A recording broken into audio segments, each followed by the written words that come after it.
Guess who's back in the house? Heels click clacking about. I hope that you guys are having a lovely day. I wanted to get on and discuss episode 9 of Drag Race. The guest judges were Rachel Bloom from the TV show Crazy Ex Girlfriend, as well as Jeff Goldblum, who is the legendary actor from Jurassic Park. He's 67, so he's a little bit older, and so he has a very different way of seeing the world, and so that's important to know. So the episode is titled Choices 2020 because we are in an election year, and the election is November 3rd, Super Tuesday, and because of coronavirus, self quarantine, I actually have decided not to watch coronavirus news every day. I watch it every other day because it's just too much gloom and doom. My camera looks so super like fuzzy for some reason. Let's see.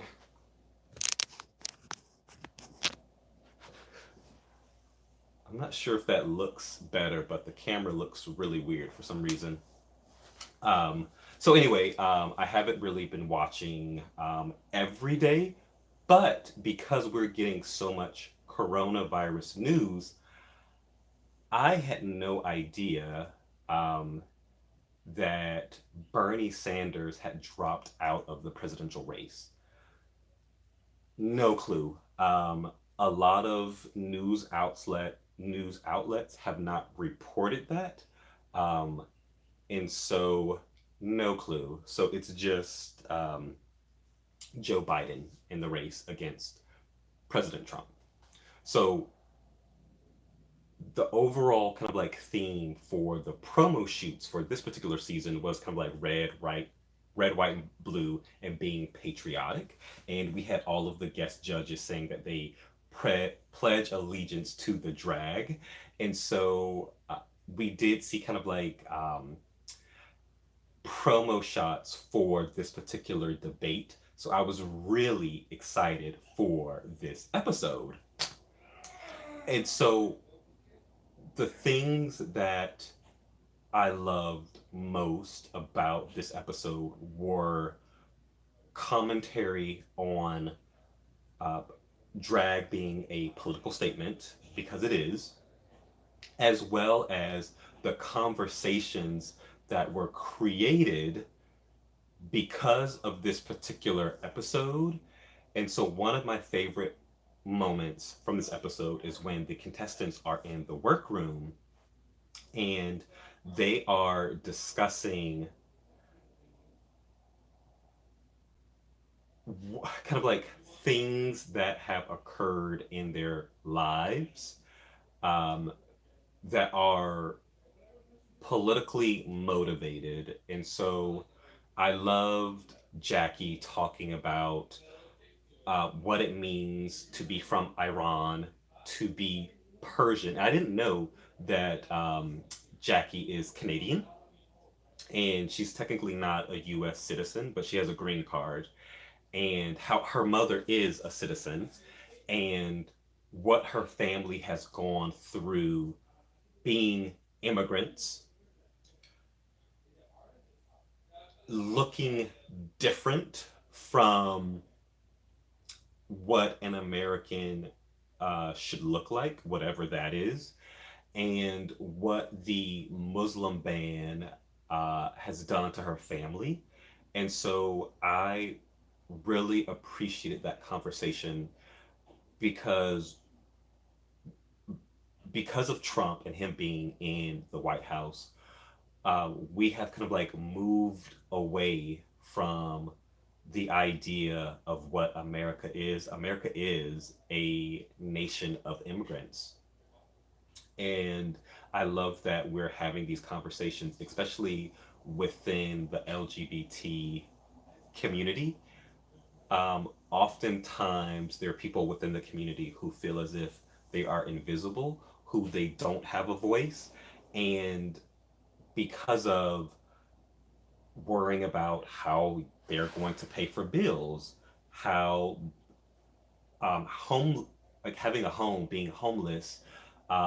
It's not everyone in the community, of course, but there are some individuals who are kicked out of their homes at a young age for being queer, for being trans, and voting might not be something that is on their mind. But I love that this episode is putting politics and voting to the front of the conversation. So kudos to RuPaul and the team, World of Wonder, for putting this in front of us. And we see the queens holding register to vote and the website like vote.gov at the end of the episode, every episode. So I really appreciate that. Um, and Crystal talked about how she's extremely close to her parents. However, her parents both voted for Trump, and just not knowing um, how to reconcile with having her parents' love and support, but then not understanding why her parents voted for Trump, knowing what Trump represents. And Crystal is Hispanic. And so, just kind of like that added layer of being queer, being Hispanic, but also having conservative parents. I can't imagine uh, what that would look like and feel like. So I love that because we don't hear enough stories about that. And then Widow just talking about being afraid to drive around in her hometown for being black and the fear of if I get behind the wheel and I go to this particular this particular neighborhood, will someone kill me? And so just incredible conversations that needed to be had. And then, kind of like, fast forward, I'm kind of like going all around. This is not going to be like a traditional review, but I wanted to also talk about the Stars and Stripes runway and how um, for Jackie, she wore a hijab and a caftan. And Jeff Goldblum, he asked her if she was religious, and she said no, but she wanted to represent her culture for this particular episode. And her look was inspired by Shepard Fairey's poster of of a woman in a hijab, but the hijab had stars and stripes. And Jeff, in response, he let me get his exact quote, but he stated that is there something in this religion that is anti homosexuality and anti woman? Does that complicate the issue? I'm just raising it and thinking out loud and maybe being stupid. And so RuPaul stated, drag has always shaken the tree, and it is a complex issue. And so I think that you can ask a question about a particular statement, but you can ask it in a way that doesn't try to um, discuss it in a way that it's gosh, trying to make a distinction is like kind of like all Muslims have specific ideas about homosexuality and women. And so um, I think it was just kind of like a poor word choice on his part, which is very unfortunate. Um, but I love Jackie's response, stating that, you know, she just wants to create visibility, but also come from a place of kind of like intersectionality where you discuss religion, sexuality, and also creating spaces for women. So I loved all of that. So kudos for Jackie for making a political statement with her look. So all that being said, one of my favorite quotes of the night was from Jaida, and Jaida describing Jan's personality.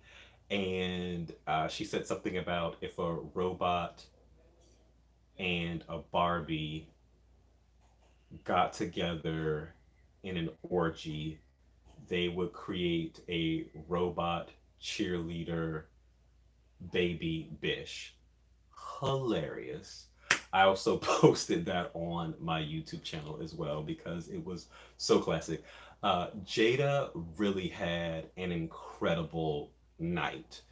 Um, from the mini challenge to the debate stage to her runway look, she really had a great night.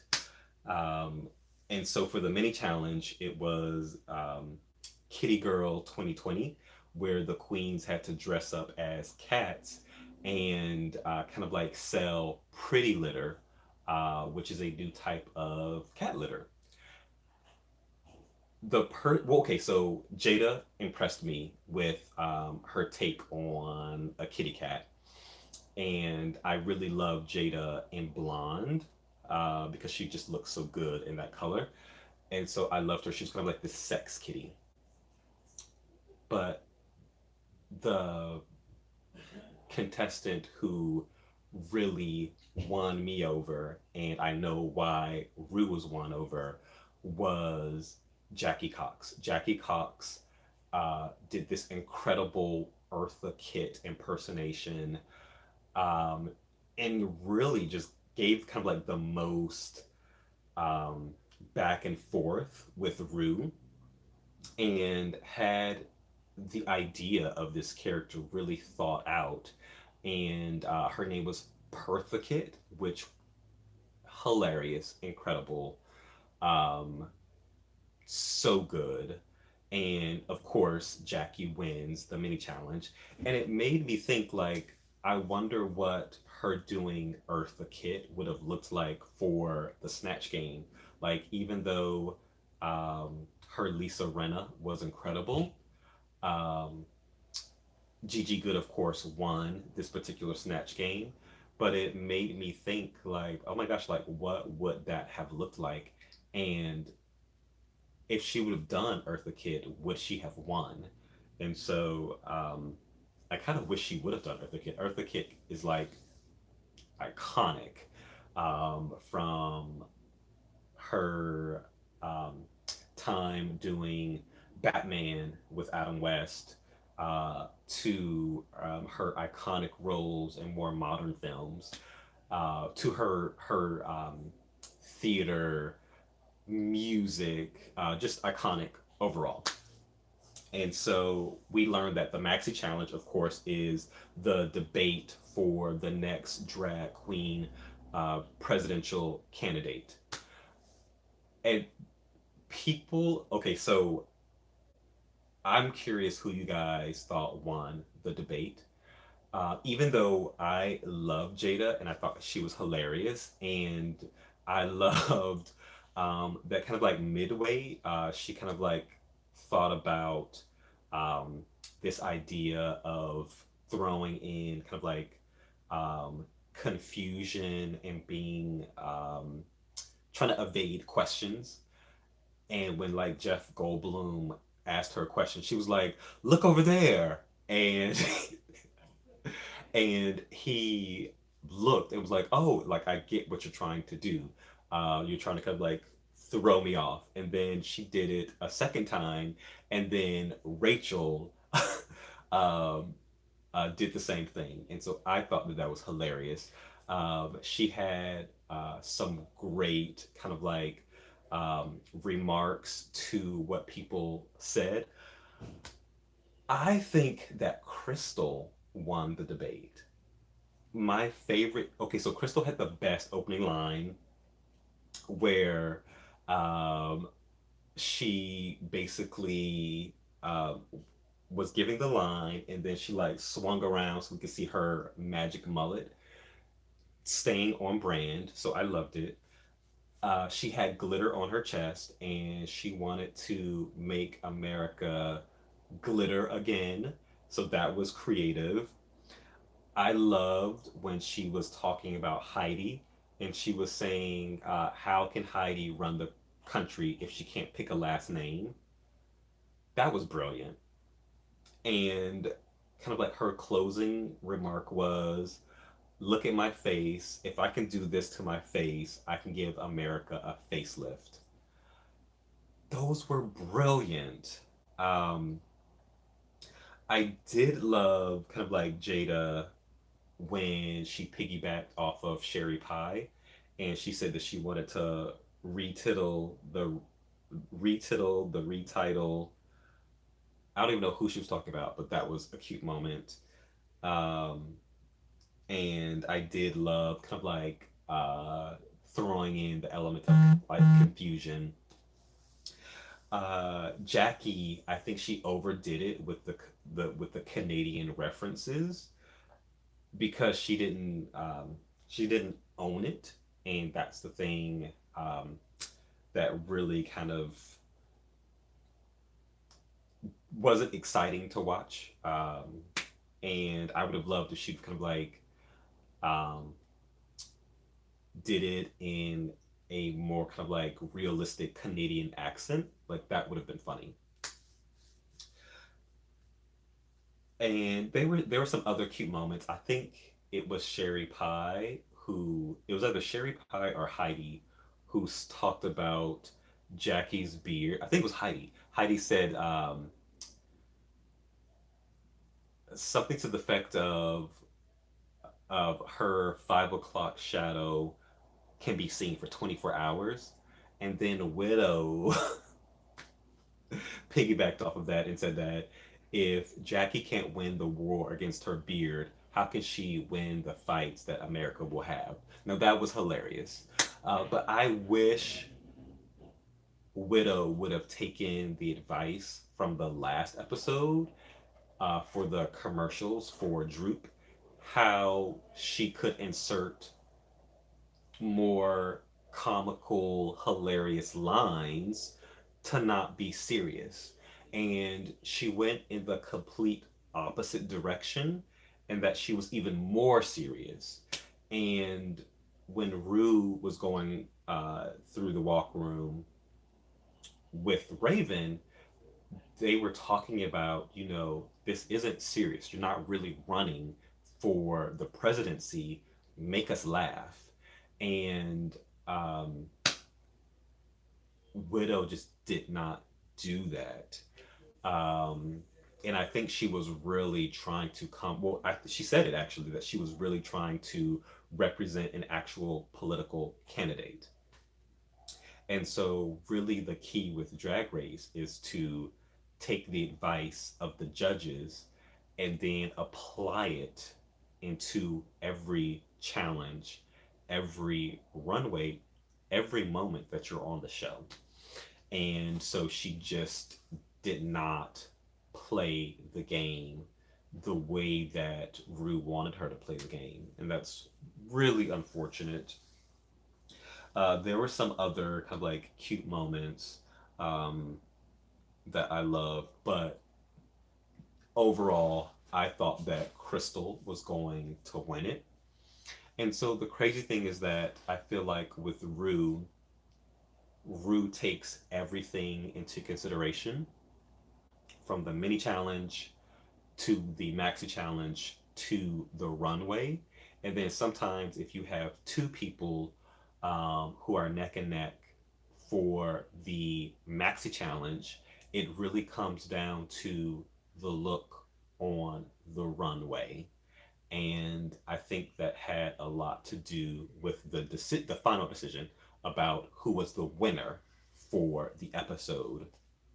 And so the cat. Oh, and one thing that I would talk about is that I really do love that they have brought back Dahlia Sin to appear in her broccoli outfit in like every single episode. And so I'm really curious. Um, I think it's funny, one, um, because she's appearing in this broccoli outfit that she hated, and she couldn't be sexy in it. But I think it's hilarious that um, it's kind of like we're in on the joke, but I'm just curious what production, like why production wanted her to appear in the broccoli outfit. And I do love that she's been on every episode. Um, I think she wasn't there for like the fourth episode, but I feel like five. No, no, she was there for the fourth episode. So four to the current episode, she's been on every episode. So I love it. Um, and so that was cute. And also Michelle wasn't there, so I assuming that she was taping something else and actually couldn't physically be in the studio. But this might have been the first time that she actually wasn't on the judging panel since starting the show uh, in in the um, in the judge's seat. So she must have been filming something. So that was cute that Rachel kind of like took her place. And so the runway stars and stripes. And I do love that everyone definitely has a unique look.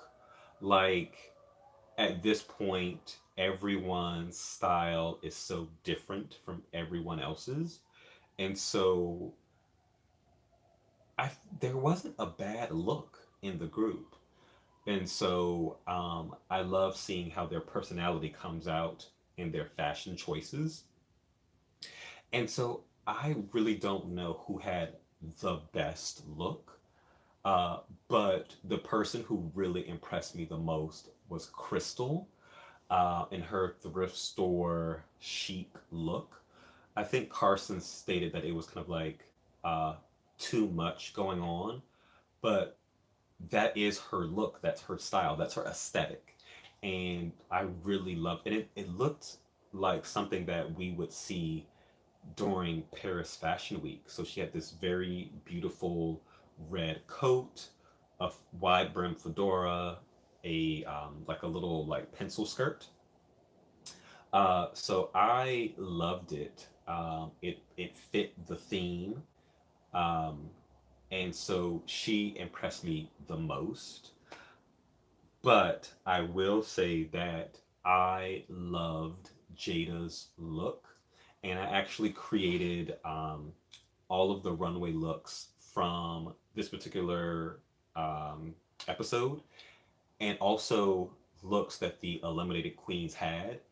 I posted that, so if you're curious about what the fashion looked like, go check out that video. But when you look at it, pay attention to Jada is wearing like this like cat suit and it's mesh material, but it looks like she like glued the bottom of it over a shoe, and so the lines in her outfit go all the way down to her shoe. I would love to know how she created that effect because that is really cool. It's a complete line from like her thigh all the way down to the heel. So I loved that detail. I love the like shoulder embellishments, with kind of like a star exploding out of her body. The hair pieces, red, white, and blue in her hair. And I love the like landing stripes. It's so cool, and she looked really good. Like her body looked really good. So I love that. The only person who, well, okay, so Widow really stood out because she wasn't going with the color palette that everyone else chose. Everyone else chose red, white, and blue. She chose black, white, and gray. And so she definitely stood out, but I don't know if I would call her look groundbreaking. I do love that she wasn't in a pant because that's our kind of like go to. Um, but I think she kind of like stood out not in the best way.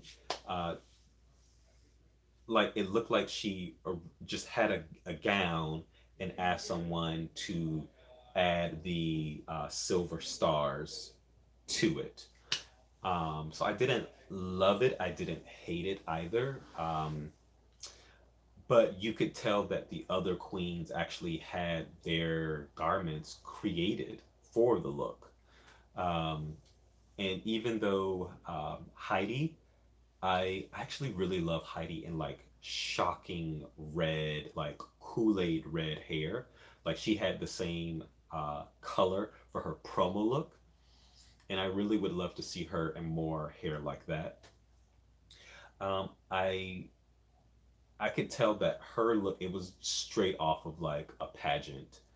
But I loved it because it's Heidi, it's who she is.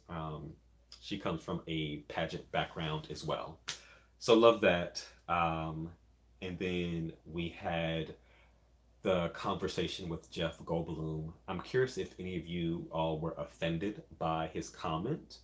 I do think that he could have worded it a different way. I would say this, that there are it's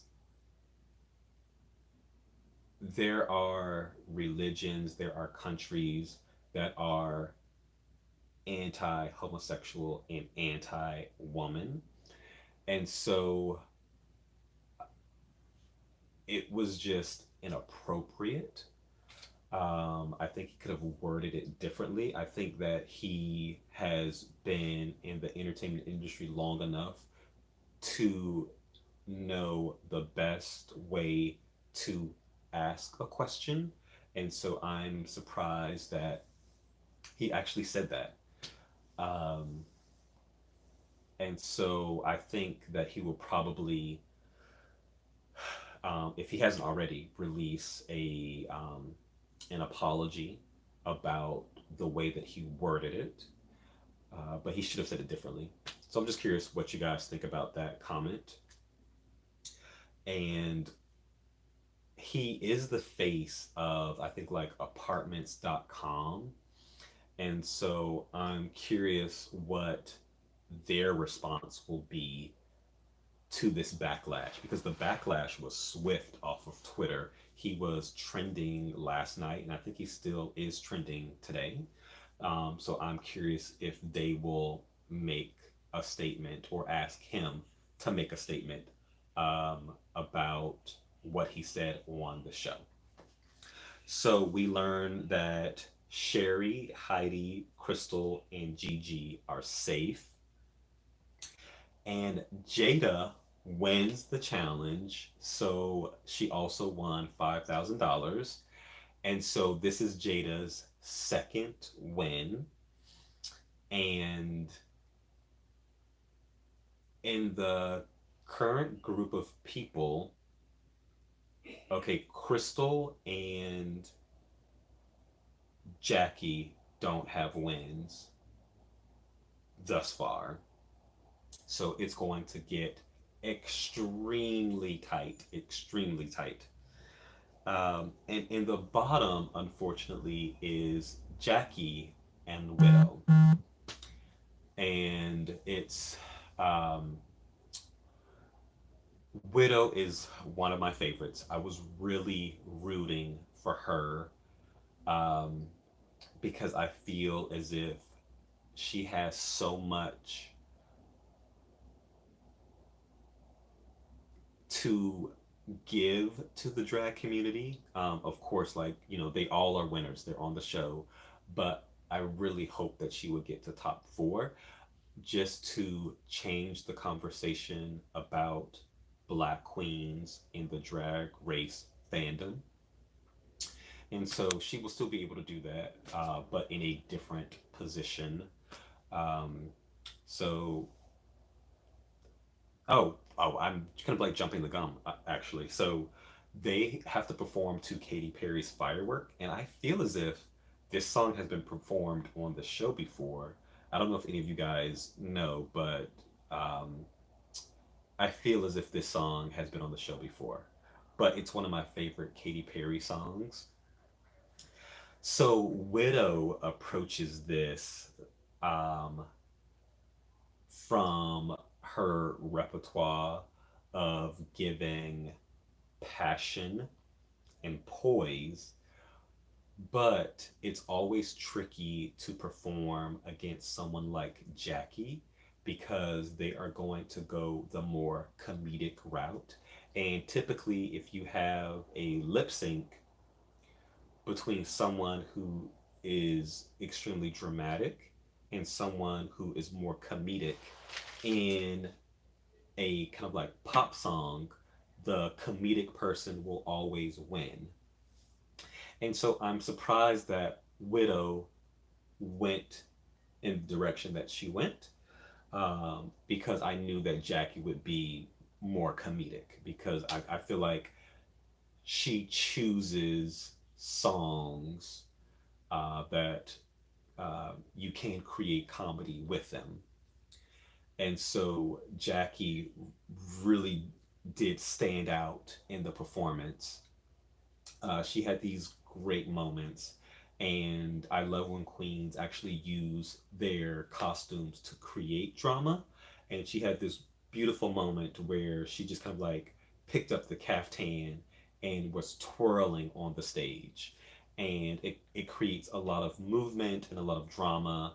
And Jackie is told to stay, and Widow is the eliminated queen, which is really unfortunate.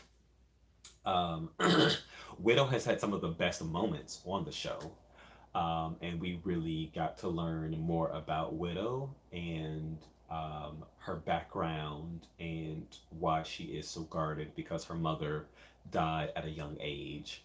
And so we have to say goodbye to Widow. And next week we're going to be at episode 10. So I think during a typical season, it's like 12 or 13 episodes. And so the finale is coming up very soon.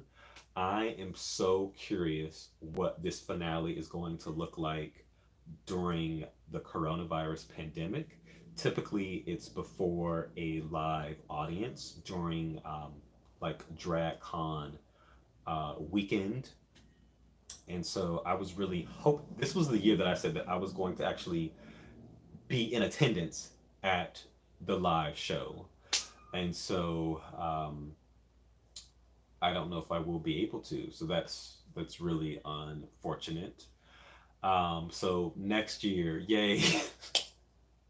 I was looking forward to DragCon. I'm sure as many of you all were. Last year was my first year going to DragCon, and I really kicked myself that I hadn't gone um, in previous years because I had so much fun. Um, so we have to say goodbye to Widow, but I'm so excited about next week's episode. Tell me, what was your favorite moment during this particular episode, and who had the best fashion moment for Stars and Stripes Forever? Thank you guys for watching. To anyone who you are a new subscriber to this channel, thank you so much for coming on this journey with me. I really appreciate it. To all my OGs, thanks for supporting me and sticking with me. I really appreciate it.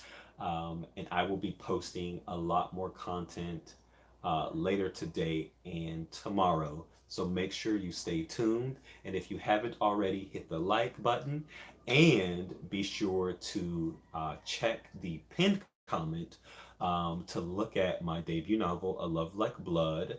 And if you support me, you help me to continue writing. I'm working on my um, second novel currently. So if you purchase a copy of my first novel, you help me to continue writing. So until next time, have a wonderful day. Besos. Mm.